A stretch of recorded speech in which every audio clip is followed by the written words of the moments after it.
اللہ تبارک تعالیٰ کے نام سے شروع جو بڑا مہربان نہایت رحم فرمانے والا ہے۔ قوم لوط جنہوں نے دنیا میں سب سے پہلے ہم جنس پرستی کی ابتدا کی، قوم لوط کی طرف شیطان نے کس مورد کو بھیجا تھا؟ اس عورت نے ایسا کیا کیا جسے قوم لوط کی عورتیں بھی ایک نئے گناہ میں مبتلا ہو گئیں؟ لاقیس کون تھی؟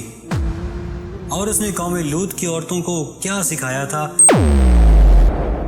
شیطان اللہ کا نافرمان اور بنی آدم کا سب سے بڑا دشمن ہے، جو مختلف طریقوں سے لوگوں کو دھوکے اور فریب میں مبتلا کرتا رہتا ہے اور انہیں ورگلاتا ہے۔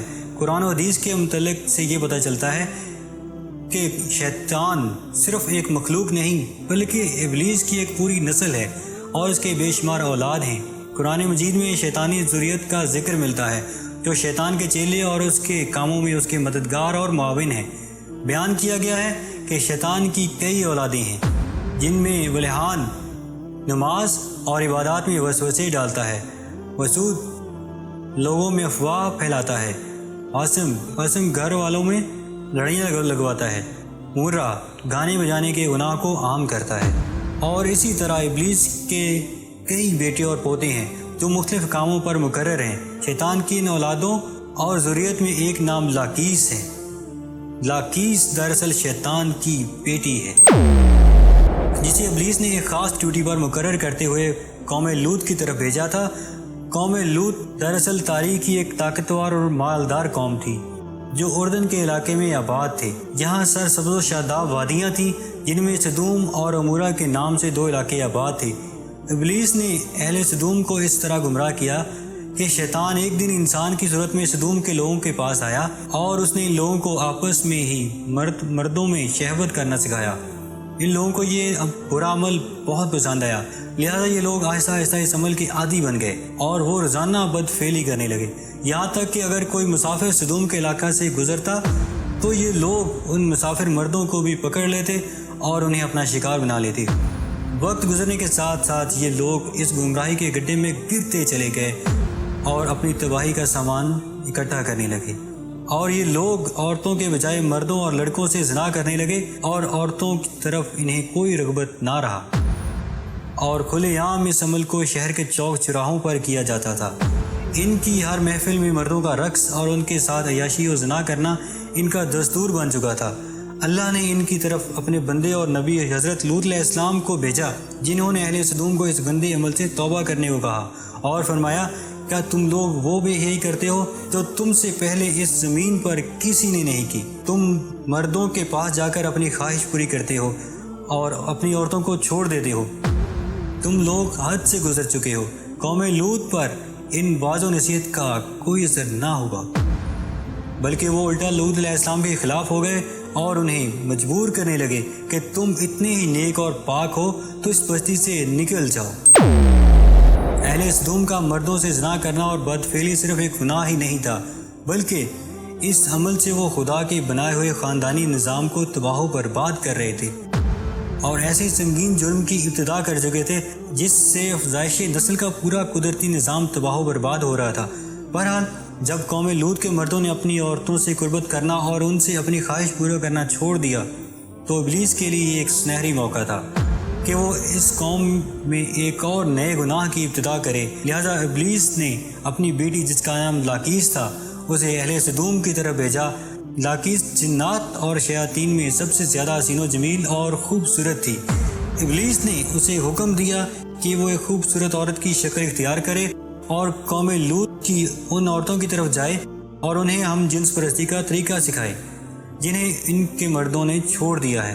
لہذا لاقیس ایک خوبصورت عورت کے روپ میں ان عورتوں کے پاس آئی اور ان کے پاس آ کر کہنے لگی، میں تباہ و برباد ہو گئی کہ میرا شوہر مجھے چھوڑ کر ایک نوجوان مرد کے ساتھ بدفعلی کرتا ہے، لہذا اب میری جوانی اور میرا حسن سب کچھ تباہ و برباد ہو گیا اور سب یوں ہی رہے گا چلا جائے گا۔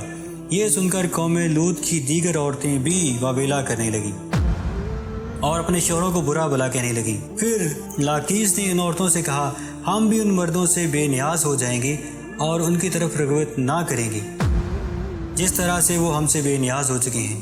ہم سب کو ان مردوں کی کوئی ضرورت نہیں، ہم اپنی خواہشات کو آپس میں ہی پورا کر سکتے ہیں۔ اس پر ان عورتوں نے لاقیس سے پوچھا کہ وہ کیسے؟ لہٰذا لاقیس قوم لوط کی ایک رئیس اور خوبصورت عورت کے پاس آئی اور اس کے ساتھ بدفعلی کی اور عورتوں سے ہم جنس پرستی کا شیطانی طریقہ سکھایا۔ اس رئیس عورت کو یہ عمل بہت پسند آیا، لہٰذا وہ عورت سدوم اور عمورہ کے دوسری عورتوں کے پاس گئی اور ان سب کو بھی اس طرح کرنے کو کہا، اور عورتوں کے درمیان ہم جنس پرستی کے اس عمل کا آغاز ہوا۔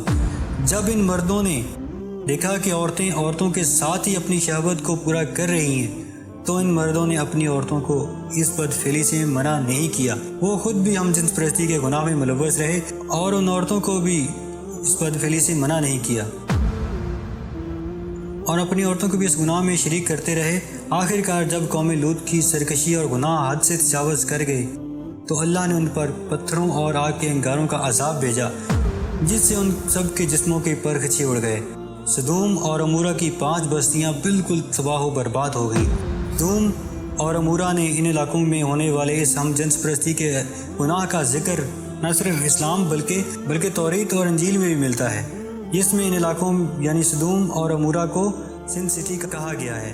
اس کے علاوہ صحیفوں اور قدیم یونان کی تاریخ ریکارڈز میں بھی سدوم کے گناہ گار شہر کا ذکر ملتا ہے، جس کے مطابق سدوم اور عمورہ کا تاریخی انسانیت کی وہ پہلے علاقے تھے جہاں سے ہم جنس پرستی یعنی ہومو سیکسولیٹی کا آغاز ہوا تھا، اور ابلیس کی بیٹی اس گھناؤنے گناہ میں مزید اضافہ کرتے ہوئے وہاں کی عورتوں کو بھی ہم جنس پرست بنا دیا، جسے جدید دور میں لیسبین کمیونٹی کا نام دیا جاتا ہے۔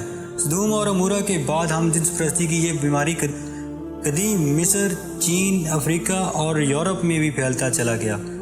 دور جدید میں یورپ اور امریکہ نے ہم جنس پرستی کے سب سے زیادہ حمایت کی، جو ترقی یافتہ معاشروں میں بھی بحث کا موضوع بنا، اور اس جرم کو حقوق انسانیت میں شمار کرنے کے مطالبے کیے گئے۔ دراصل اللہ تعالیٰ نے ہر جاندار کے نر و مادہ جوڑے پیدا فرمائے ہیں۔ یہ نر و مادہ جوڑے نسل کی بقا کے لیے ہیں اور ان کا آپس میں جنسی ملاپ قدرت کے قانون کے عین مطابق ہے۔ انسانی قانون کسی حال میں بھی قانون الہی کا بدل نہیں ہو سکتا، اور قانون الہی کی فائدے اور برکات کو کسی انسانی قانون کے ذریعے حاصل بھی نہیں کیا جا سکتا۔ آج اس جرم کے حامی ہومو سیکسولیٹی اور لیسبین کمیونٹی کو سماج میں درجہ دینے پر ہم خوشی منا رہے ہیں اور داد تحسین حاصل کر رہے ہیں، لیکن قرآن و حدیث ہمیں یہ سبق دیتی ہے کہ لوط علیہ السلام کی قوم بھی اسی طرح خوشی منا رہی تھی اور وہ بے حیائی کا مظاہرہ کر رہی تھی، لیکن جب اللہ